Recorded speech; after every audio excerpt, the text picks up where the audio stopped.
नमस्कार साथियों। तो आप सभी का हमारे इस ज्ञानदा कोचिंग क्लासेज के ऑनलाइन प्लेटफॉर्म पर हार्दिक स्वागत है। तो आज हम पढ़ने वाले हैं 1857 की क्रांति के बारे में। तो आइए चलिए शुरू करते हैं। तो आज का हमारा टॉपिक रहने वाला है 1857 की क्रांति।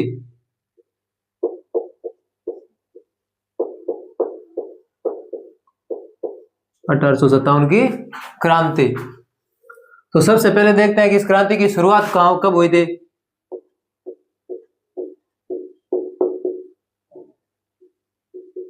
शुरुआत यानी इस क्रांति की शुरुआत हुई थी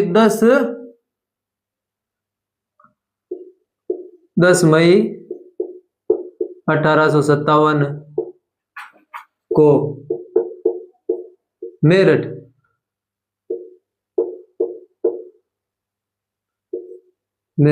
उत्तर प्रदेश से, मेरठ यूपी में। यानी जो 1857 की क्रांति है इसकी शुरुआत 10 मई 1857 को मेरठ से हुई थी। और यह क्या समय से पहले शुरू हो गई थी, यह कब शुरू होनी थी वो देखते पहले।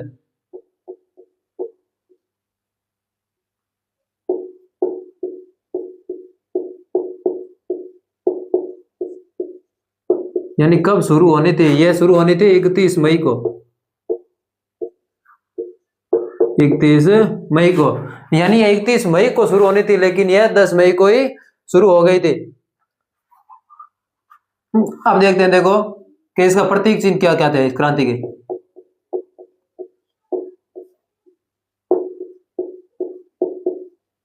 प्रतीक चिन्ह थे कमल और रोटी।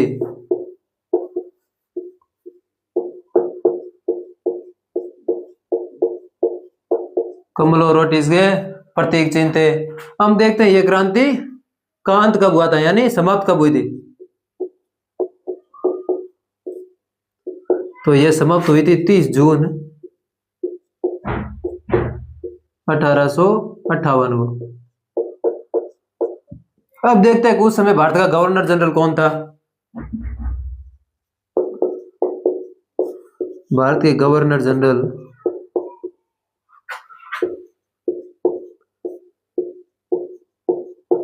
तो उसमें भारत के गवर्नर जनरल थे लॉर्ड कनिंग।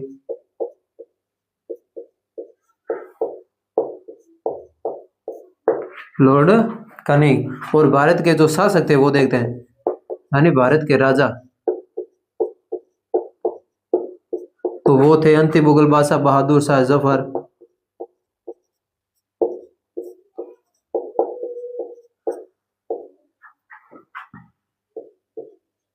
बहादुर शाह जफर। उस समय इंग्लैंड की महारानी कौन थी वो देखते हैं, यानी ब्रिटेन की महारानी।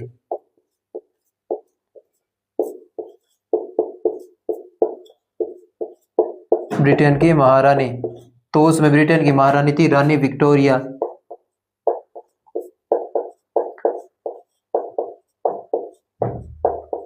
रानी विक्टोरिया उसमें ब्रिटेन की महारानी थी। और वहां के प्रधानमंत्री कौन थे, यानी ब्रिटेन के प्रधानमंत्री।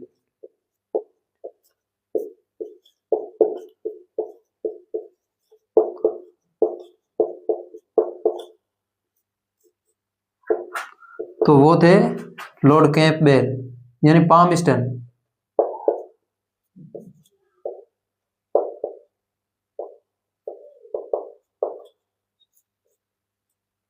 लॉर्ड पामस्टन उसमें ब्रिटेन के प्रधानमंत्री थे। यानी 1857 की क्रांति के बारे में पढ़ रहे थे। तो इसकी शुरुआत हुई थी 10 मई को 1857 मेरठ उत्तर प्रदेश से।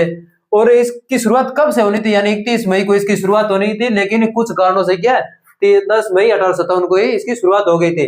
और इसके प्रतीक चिन्ह थे वो थे कमल और रोटी। और समाप्त कब हुई थी, यह समाप्त हुई थी 30 जून 1858 को समाप्त हुई थी।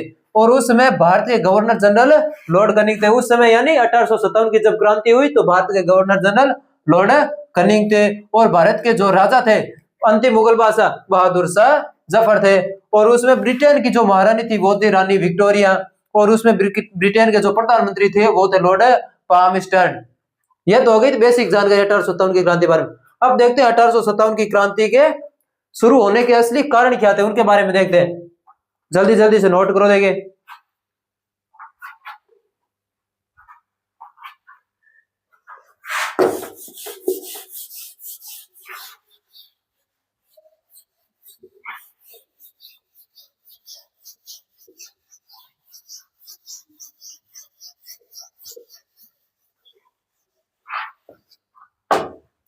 यानी शुरू होने के क्या क्या कारण थे 1857 के विद्रोह के प्रमुख कारण।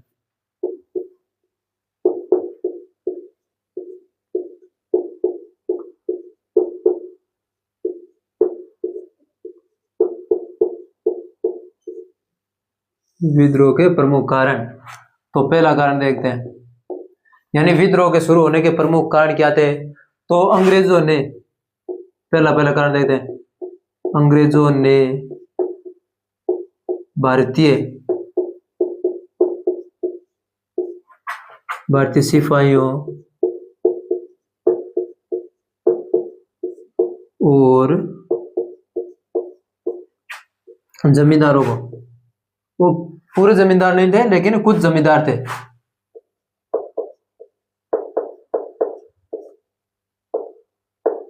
यानी अंग्रेजों ने भारतीय सिपाहियों और जमींदारों को उनके पद से हटा दिया।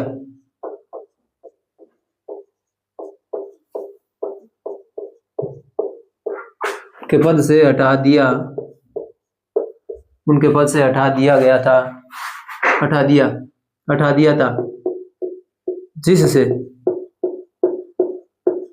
उनके मन में संतोष पैदा हो गया।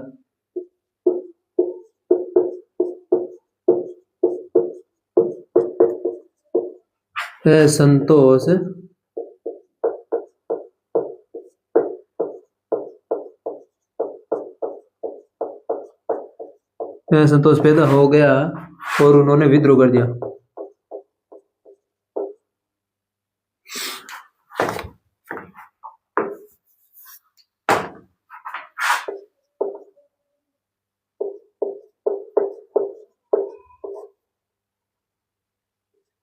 उन्होंने विद्रोह कर दिया।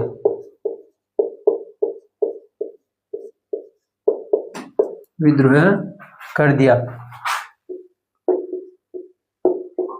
यानी अंग्रेजों ने भारतीय सिपाही और जमींदारों को उनके पद से या उनके जो ओहदे थे उनसे हटा दिया, जिसके उनके मन में क्या है, असंतोष पैदा हो गया और उन्होंने जो अपने खोए हुए पद उनको वापस पाने के लिए क्या, विद्रोह कर दिया था। ये तो हो गया एक प्रमुख कारण। हाँ, ये देखते हैं दूसरा कारण क्या था, यानी भारतीय सिपाहियों के साथ भेदभाव किया जाता था।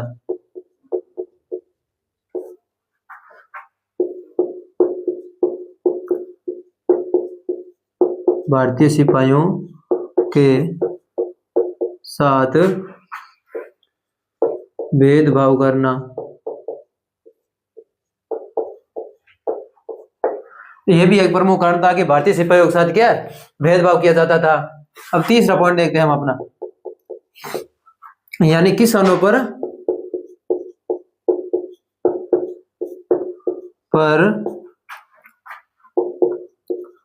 लगान यानी कर बढ़ा देना, किसानों पर लगान या कर बढ़ा देना, जिससे किसान कर्ज के बोझ में दब गए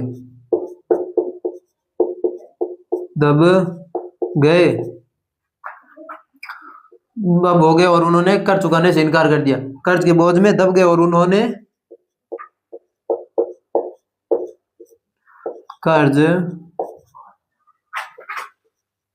चुकाने से इनकार कर दिया।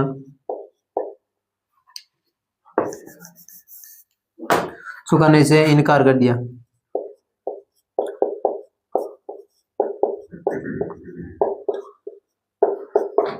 यानी तो किसानों पर लगान यानी कर बढ़ा दिया, जिससे किसान कर्ज के बोझ में दबकर मरने लग गए थे और उनके पास वो ऐसी हालत में हो गए थे कि कर्ज चुका नहीं पा रहे थे, जिससे अंग्रेज खुश नहीं थे और उन्होंने उनको क्या, कई जो किसान थे उनको बंदी बना लिया और कईयों को क्या मार डाला। तो इससे क्या किसानों पर भी क्या कर लगाने की वजह से वो भी उनमें भी असंतोष पैदा हो गया था। हम देखते हैं हमारा चौथा पॉइंट, भारतीय सिपाहियों के धर्म को भ्रष्ट करने के लिए भारतीय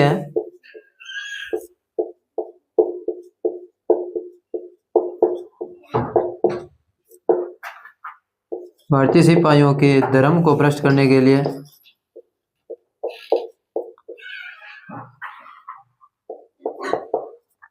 भ्रष्ट करने के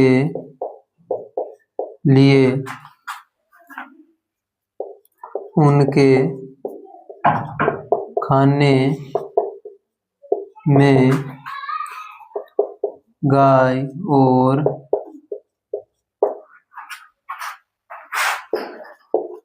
सूअर की हड्डियों का चूरा मिला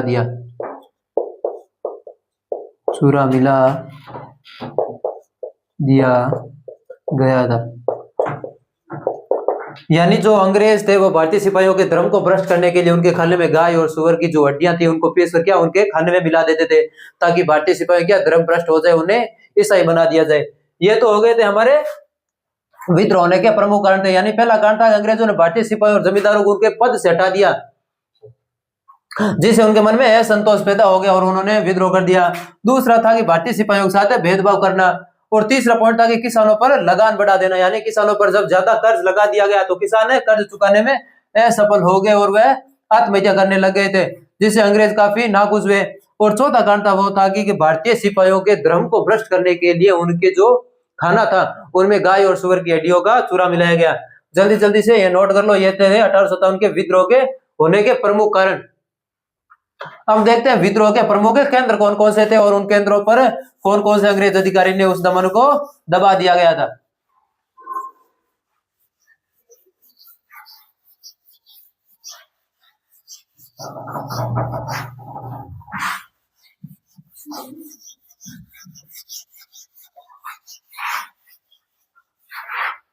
हम देखते हैं विद्रोह के प्रमुख केंद्र एवं दमन।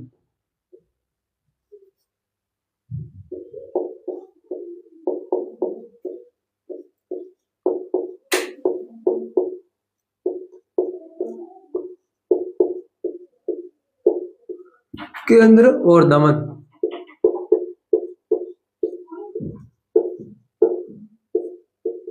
यानी प्रमुख केंद्र कौन कौन से जहां पर क्या विद्रोह हुआ था।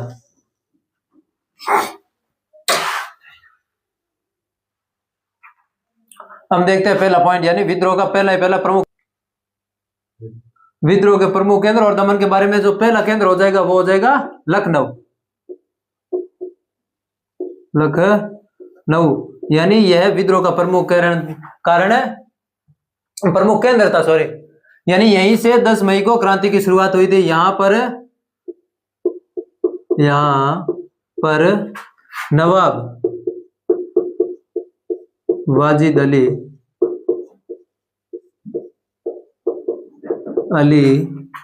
की बेगम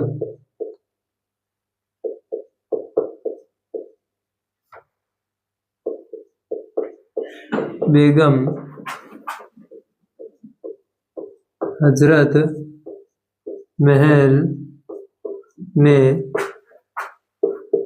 विद्रोह का नेतृत्व किया था।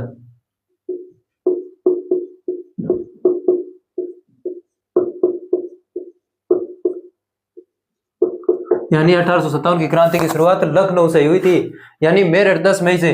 यहाँ पर नवाब वाजिद अली की बेगम हजरत महल ने विद्रोह का नेतृत्व किया था लखनऊ में। और इसको दबाने वाला कौन था, यानी हेनरी लॉरेंस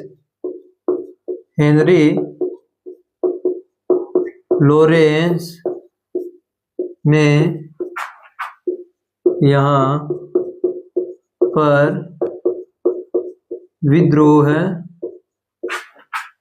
का दमन किया था।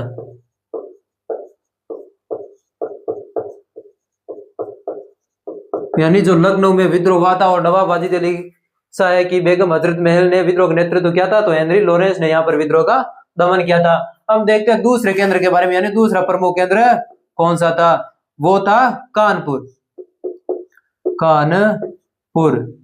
यहाँ पर विद्रोह का नेतृत्व किसने किया था, तो यहाँ पर पेशवा बाजीराव द्वितीय के दत्तक पुत्र नाना साहेब ने विद्रोह का नेतृत्व किया था।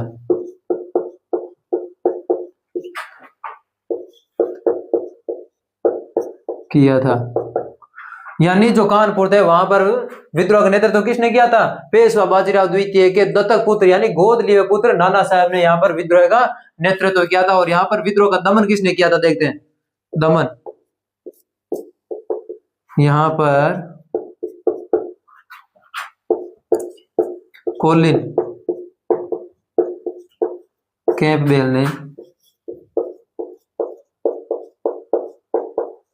कैंपबेल ने विद्रोह का दमन किया था।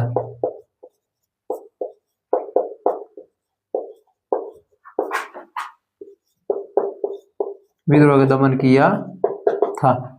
हम देखते हैं हमारे तीसरे केंद्र के बारे में देखते हैं। और तीसरा केंद्र था झांसी। तीसरा केंद्र था झांसी। तो यहां पर विद्रोह का नेतृत्व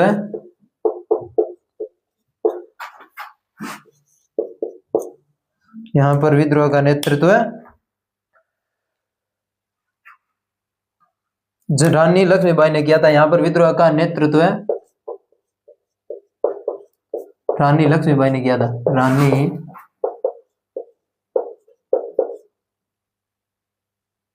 रानी लक्ष्मीबाई ने किया था। यानी ये जो झांसी शहर था यहाँ पर विद्रोह का नेतृत्व रानी लक्ष्मीबाई ने किया था, क्योंकि रानी लक्ष्मीबाई को दत्तक पुत्र लेने से मना कर दिया था अंग्रेजों ने। ऐसे क्या हो जाता, जो झांसी था वो अंग्रेजों के कब्जे में चला जाता। इसलिए उन्होंने अपनी सत्ता को बनाए रखने के लिए रानी लक्ष्मीबाई ने यहाँ पर विद्रोह कर दिया था। हम देखते हैं यहाँ पर विद्रोह का दमन किसने किया था? दमन तो यहाँ पर ह्यूग रोज ने विद्रोह का दमन किया था। विद्रोह का दमन किया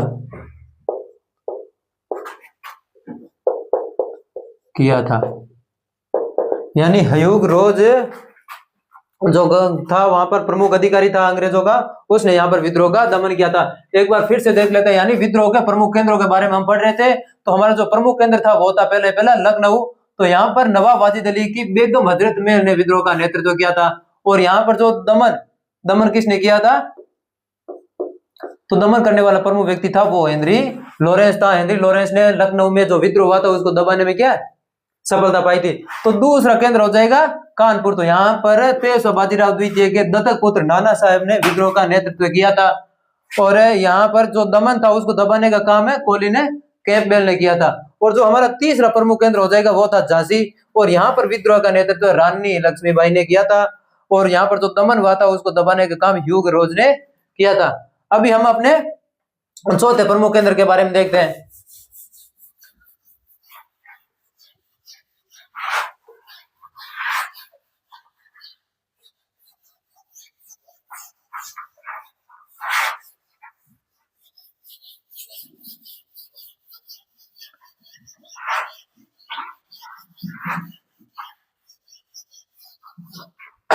3 प्रमुख केंद्रों के बारे में पढ़ लिया था। और अब था हमारा चौथा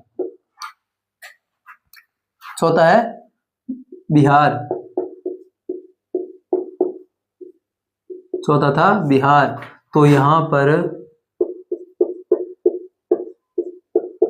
विद्रोह का नेतृत्व है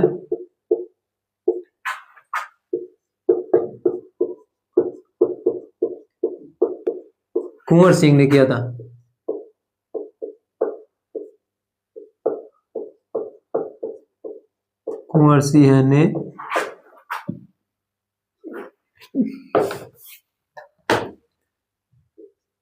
कुंवर सिंह ने किया था। ये बिहार था, यहाँ पर विद्रोह का नेतृत्व कुंवर सिंह ने किया था। और दमन के बारे में देखते हैं। देखो दमन किसने किया था, तो यहाँ पर विलियम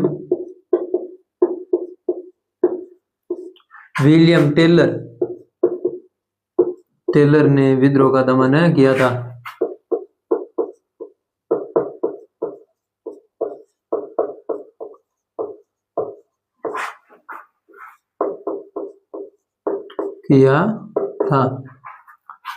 यानी बिहार में विद्रोह का नेतृत्व कुंवर सिंह ने किया था। ये एक शाही परिवार से आते थे।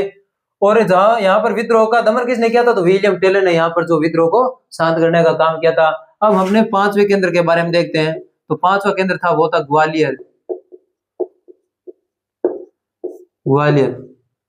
तो यहाँ पर विद्रोह किसने किया था, यहाँ पर रानी लक्ष्मीबाई ने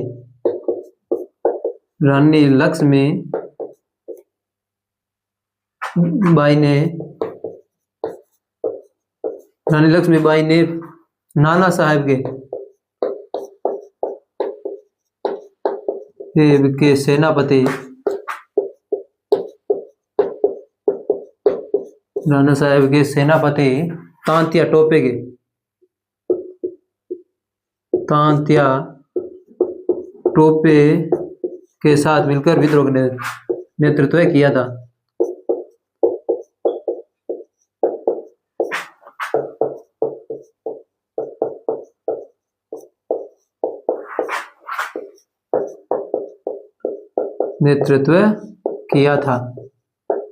यानी जो ये ग्वालियर क्षेत्र था, यहाँ पर रानी लक्ष्मीबाई ने नाना साहेब के जो सेनापति थे तांत्या टोपे, उनके साथ मिलकर यहाँ पर विद्रोह कर दिया था। यहाँ पर विद्रोह का दमन किसने किया था वो देखते हैं। दमन तो यहाँ पर हयूग रोज ने विद्रोह का दमन किया था।